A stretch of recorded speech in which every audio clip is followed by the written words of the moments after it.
10% today, 13% in a couple of months' time, 17% predicted.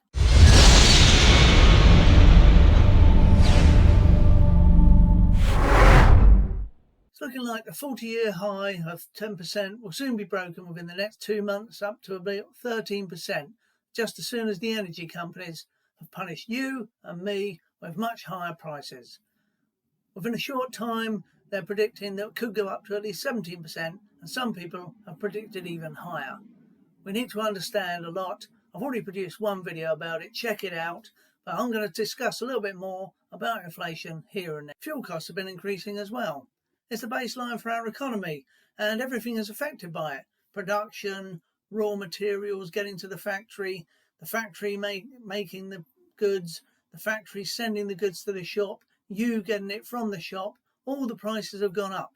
So everything is just pushed forwards onto the consumer, and that's you and me. Therefore, we're paying higher prices. Inflation has affected us all, and as we've already found out, it's got worse to 10%, 40-year high. It's going to get to 13% very soon, and who knows where it's going. Fresh fruit and veg, for example, is a high import business. We don't grow enough of our own food, and we have to import a lot of it. But it's not just the things that we physically buy. Holidays, nights out, staying in hotels, all the prices are going up.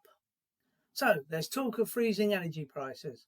Meantime, the price cap just keeps getting increased. Seemingly at least once a week. They keep talking about how it's going to be in the future, within the next few months.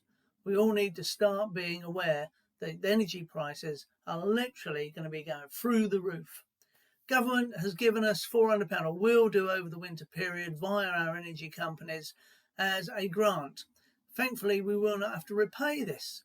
But is this really the way forwards? At the same time, energy companies have been posting huge profits and handing out dividends to shareholders. Another reason for the continued high inflation rate are mortgages, short-term mortgages. If you're on a 2-year fixed-term mortgage, you're going to be affected a lot quicker than somebody on a 5-year fixed-term mortgage. So your spending habits change. You don't start spending so much money because you know that you're going to be affected by all these changes a lot sooner than somebody on a much longer fixed-term mortgage.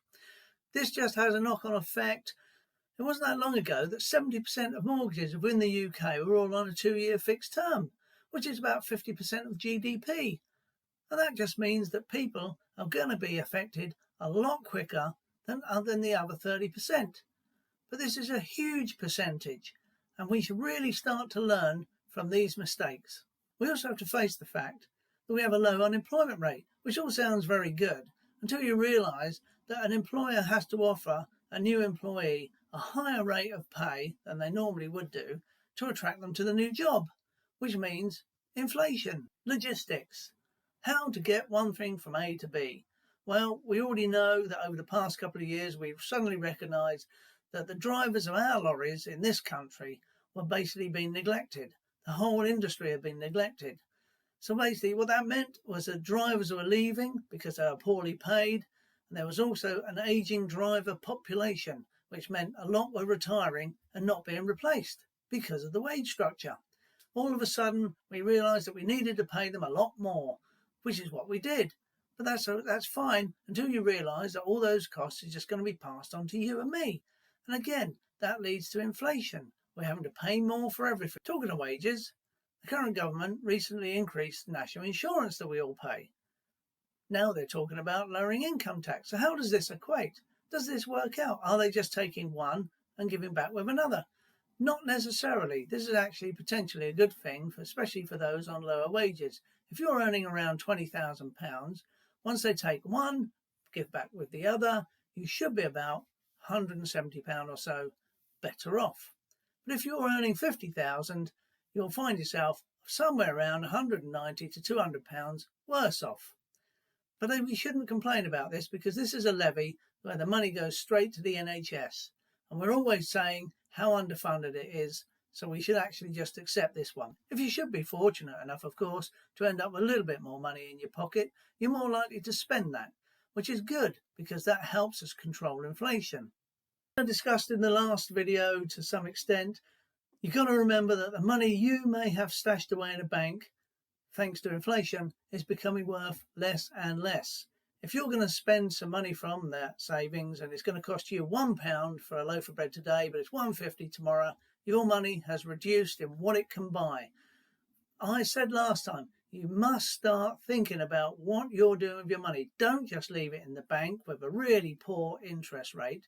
You need to make it work as hard as you do. You need to start looking around and finding other ways to find high interest return on your money. Make it work for you. You'll be better off. We'll all be better off. Like, subscribe, comment below. Let's all stay in touch with each other. Let's all start doing the right things. And I'll see you on the next video.